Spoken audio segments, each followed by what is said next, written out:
കാലദേശങ്ങളെ അതിജീവിച്ച് സാമൂഹിക, സാംസ്കാരിക, ഭാഷാ വ്യത്യസ്തതകളെയും മറികടന്ന് ലോകത്തിന്റെ വിവിധ ഭാഗങ്ങളിൽ മലങ്കര ഓർത്തഡോക്സ് സുറിയാനി സഭയുടെ ദേവാലയങ്ങൾ ഉണ്ടാകുമ്പോൾ അതിലെല്ലാം കടന്നുപോയ ഒട്ടനവധി തലമുറകളുടെ പ്രയത്നങ്ങളുണ്ട്.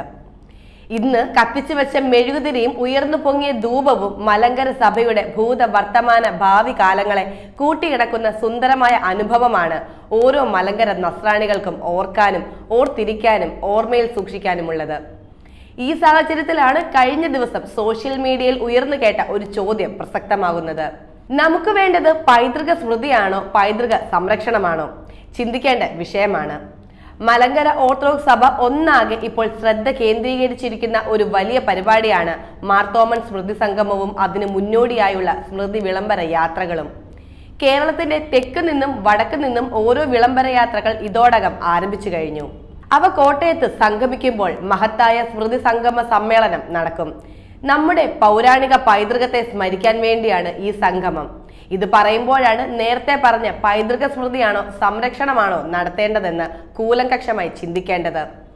ഇന്നത്തെ സാഹചര്യത്തിൽ പൈതൃക സംരക്ഷണമാണ് അനിവാര്യമായിട്ടുള്ളത്. ആ ചിന്തയോടൊപ്പം കൂട്ടിച്ചേർത്ത് വായിക്കാൻ ഈ ശബ്ദ സന്ദേശം ഒന്ന് കേൾക്കുക.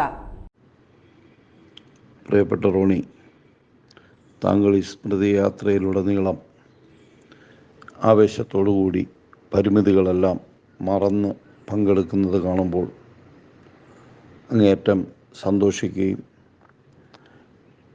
പ്രാർത്ഥനയിൽ താങ്കളെ ഓർക്കുകയും ചെയ്യുന്നു. ദൈവം അനുഗ്രഹിക്കട്ടെ. സഭയെ, അതിൻ്റെ ചെറുപ്പക്കാരെ ഉത്തേജിപ്പിച്ച് മുന്നോട്ട് കൊണ്ടുപോകാൻ നടത്തുന്ന ശ്രമങ്ങൾ ശ്ലാഘനീയമാണ്. അതിനുവേണ്ട പിന്തുണയും നൽകുന്നതിനോടൊപ്പം എനിക്ക് രണ്ട് ചോദ്യങ്ങൾ താങ്കളോടുണ്ട്. ഒന്ന്, ഞാനും താങ്കളും ഒപ്പമിരുന്ന് പാസ്സാക്കി കൊടുത്ത ഒരു കാര്യമാണ് കുശാൽ നഗർ വസ്തു. നമ്മുടെയൊക്കെ അറിവ് ശരിയായിരുന്നെങ്കിൽ 65 ഏക്കറോളം ഭൂമിയാണ് പിതാക്കന്മാർ കർണാടകയിൽ വിദ്യാഭ്യാസ സ്ഥാപനങ്ങൾ തുടങ്ങുന്നതിന് വേണ്ടി വാങ്ങിയത്. അത് പല കയ്യേറ്റങ്ങളിലായി 50 ഏക്കറായി ചുരുങ്ങി എന്നാണ് പറയുന്നത്. എന്നാലും ആ വസ്തു വിൽക്കണം എന്ന് പറഞ്ഞപ്പോൾ മാനേജിംഗ് കമ്മിറ്റിയിൽ അതിനെ എതിർത്ത ചുരുക്കം ആളുകളിൽ ഒരാളാണ് ഞാൻ. പിന്നീട് പൗലോസ്തിയൻ ബാബയും മറ്റ് പലരും ഇത് വിറ്റേ മതിയാകൂ, നമ്മളുടെ പരുമല ഹോസ്പിറ്റൽ അടയ്ക്കേണ്ട പൈസ, ബാങ്കുകൾക്ക് കൊടുക്കേണ്ട പൈസ എത്രയും വേഗം അടച്ചേ മതിയാകൂ, അല്ലെങ്കിൽ പ്രതിസന്ധിയുണ്ട് എന്ന് പറഞ്ഞപ്പോൾ മനസ്സില്ലാ മനസ്സോടെ സഭയുടെ പിതാക്കന്മാർ ആർജിച്ച ഒരു വസ്തു വിൽക്കുന്നതിന് ഞാനും കൂട്ടുനിന്നു. ആ മാനേജിംഗ് കമ്മിറ്റിയിൽ എൻ്റെ കൂടെ പിന്തുണയോടുകൂടിയാണ് അത് പാസ്സായത്. പിന്നീട് 3 മാനേജിംഗ് കമ്മിറ്റികളിൽ ആ വസ്തുവിൻ്റെ വിൽപ്പനയെക്കുറിച്ച് എന്തായി എന്ന് ഞാൻ ചോദിച്ചപ്പോൾ അതിന് കിട്ടിയ മറുപടി ഇപ്പോൾ ഈ വോയിസ് ക്ലിപ്പിലൂടെ എനിക്ക് പറയാനൊക്കത്തില്ല. കാരണം ഞാൻ ഒരു സഭാസ്നേഹി ആയതുകൊണ്ട് ഞാനതിപ്പോൾ ഇവിടെ പറയുന്നില്ല. പക്ഷെ പറയില്ല എന്ന് കരുതരുത്. പറയേണ്ട ഇടങ്ങളിൽ ഞാനത് പറയുമ്പോൾ നിങ്ങൾക്ക് ബുദ്ധിമുട്ടുണ്ടാകരുത്, സഭയ്ക്ക് ബുദ്ധിമുട്ടുണ്ടാകുന്നു എന്ന് പറയരുത്. കാരണം ഇത് ഇപ്പോൾ ജീവനോടിരിക്കുന്ന ഒരാളുടെയും കുടുംബസ്വത്തിനു വേണ്ടിയിട്ടല്ല ഞാൻ ഈ പറയുന്നത്. മലങ്കര ഓർത്തഡോക്സ് സഭയുടെ വസ്തുവാണ്. ഏതാണ്ട് 50 കോടി രൂപയ്ക്കാണ് നമ്മൾ ഈ വസ്തു മോഹവിലയല്ല, മാർക്കറ്റ് വിലയിൽ താണ ഒരു വിലയ്ക്ക് വിറ്റ് പരുമല ഹോസ്പിറ്റലിൻ്റെ കടം വീട്ടാം എന്ന് അന്ന് തീരുമാനിച്ചത്. അതെന്തായി? ആ വസ്തു വിറ്റോ? എൻ്റെ അറിവ് ശരിയാണെങ്കിൽ ആരോ ഒരു അഡ്വാൻസ് തന്നിട്ട് ആ വസ്തു കയ്യേറി എന്ന ആണ് ഞാൻ അറിഞ്ഞിരിക്കുന്നത്. അത് വളരെ വേദനാജനകമാണ്. അഥവാ ആ വാർത്ത ശരിയല്ലെങ്കിൽ അത് ക്ലിയർ ചെയ്യണം. എത്ര ഏക്കർ ഇപ്പോൾ വിറ്റു, എത്രമാത്രം പൈസ കിട്ടി, സഭയ്ക്ക് ബ്ലാക്ക് മണിയോ ഒന്നും വാങ്ങേണ്ട യാതൊരു കാര്യവുമില്ല. എല്ലാം വളരെ സുതാര്യമായിരിക്കണം. ഇല്ലെങ്കിൽ ചോദ്യം ചെയ്യപ്പെടും. ചോദ്യം ചെയ്യപ്പെടേണ്ട സ്ഥലങ്ങളിൽ തന്നെ അത് ചോദ്യം ചെയ്യപ്പെടും. മാനേജിംഗ് കമ്മിറ്റി മെമ്പർ അല്ലാത്തതുകൊണ്ട് മാനേജിംഗ് കമ്മിറ്റിയിൽ ചോദ്യം ചെയ്യാനൊക്കത്തില്ല. ഞാൻ 2-3 കത്തുകൾ അയച്ചു, അതിനൊന്നും എനിക്ക് മറുപടി വന്നിട്ടില്ല. അങ്ങനെ വരുമ്പോൾ അത് ചോദ്യം ചെയ്യപ്പെടേണ്ട സ്ഥലത്ത് ചോദ്യം ചെയ്യപ്പെടുക തന്നെ ചെയ്യും. 2, ആ വസ്തുവിൻ്റെ വിൽപ്പനയെക്കുറിച്ച് ഇതേവരെ ഒരു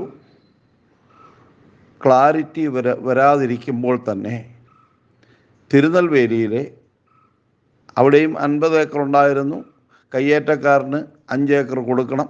ഇനി ബാക്കി 45 വിൽക്കാൻ പോകുന്നു. അടുത്ത മാനേജിംഗ് കമ്മിറ്റിയിൽ അവിടെ ഇരിക്കുന്ന മാനേജിംഗ് കമ്മിറ്റി അംഗങ്ങൾ അതും പാസ്സാക്കി കൊടുക്കും. കാരണം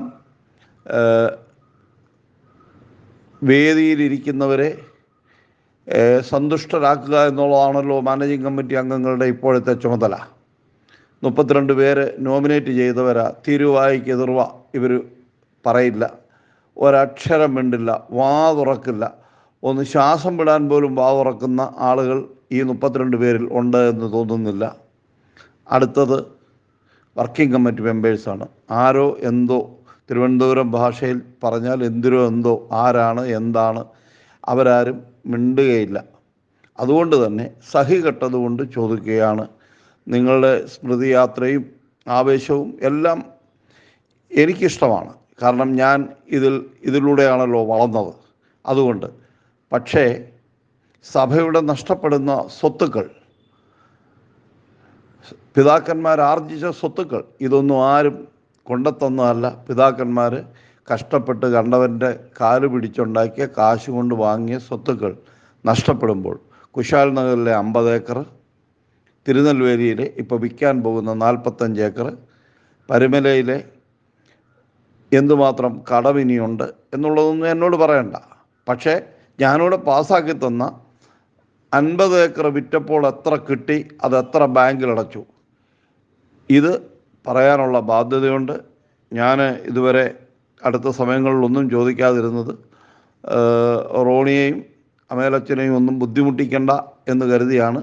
നിങ്ങളിനിയും അല്പം ബുദ്ധിമുട്ടിയാലും എനിക്ക് കുഴപ്പമൊന്നുമില്ല. ആര് ബുദ്ധിമുട്ടിയാലും ഒരു കുഴപ്പവുമില്ല. ഈ ആദ്യത്തെ 50 ഏക്കറിൻ്റെയും ഇനി 45 വിൽക്കാൻ പാസ്സാക്കാനിരിക്കുന്ന മാനേജിംഗ് കമ്മിറ്റി അംഗങ്ങളോട് ഒന്ന് പറയാം. നിങ്ങളാരെങ്കിലും ഒരാൾ ആ സഭയിൽ എണ്ണീറ്റ് നിന്ന് 50 ഏക്കർ കുശാൽ നഗറിലെ വിറ്റപ്പോൾ എത്ര കിട്ടി, എത്ര ബാങ്കിലടച്ചു, എന്നിട്ട് പോരെ ഇനി ഈ 45 ഏക്കർ വിൽക്കുന്നത് എന്ന് ചോദിക്കാനുള്ള ആർജവം നിങ്ങൾക്ക് വേണം. ഇല്ലെങ്കിൽ നിങ്ങൾ വെറും സ്തുതിപാഠകരായി മാറും. ഈ സഭയെ നിങ്ങൾ ദ്രോഹിക്കുകയാണ് എന്ന് പറഞ്ഞുകൊണ്ട് നിർത്തുന്നു. ഇതിന് മറുപടി റോണി തന്നേ ഒക്കത്തുള്ളൂ. കാരണം ഞാൻ റോണിക്ക് നേരത്തെ ഒരു വോയിസ് ക്ലിപ്പ് ഇട്ടതാണ്. അതിനും എനിക്ക് മറുപടി തന്നില്ല. അതിൻ്റെ രേഖകളെല്ലാം എൻ്റെ കയ്യിലുണ്ട്. ഇനിയും ഇങ്ങനെ ആയിരിക്കത്തില്ല എൻ്റെ പ്രതികരണം. ഞാൻ ചോദ്യം ചെയ്യപ്പെടേണ്ടിടത്ത് അത് ചോദ്യം ചെയ്യപ്പെടും. അപ്പോൾ അത് മറ്റൊരു വ്യവഹാരമാകാതിരിക്കട്ടെ. മലങ്കര സഭയുടെ മുൻ മാനേജിംഗ് കമ്മിറ്റി അംഗം ബാബു പാറയിൽ പങ്കുവച്ച സന്ദേശമാണ് യഥാർത്ഥത്തിൽ നമ്മൾ ചിന്തിക്കേണ്ട ഒരു വിഷയം തന്നെയാണ്. നമ്മുടെ അമൂല്യമായ പല പൈതൃക സ്വത്തുക്കളും അറിഞ്ഞോ അറിയാതെയൊക്കെയോ കൈമോശം വന്നു പോയിട്ടുണ്ട്.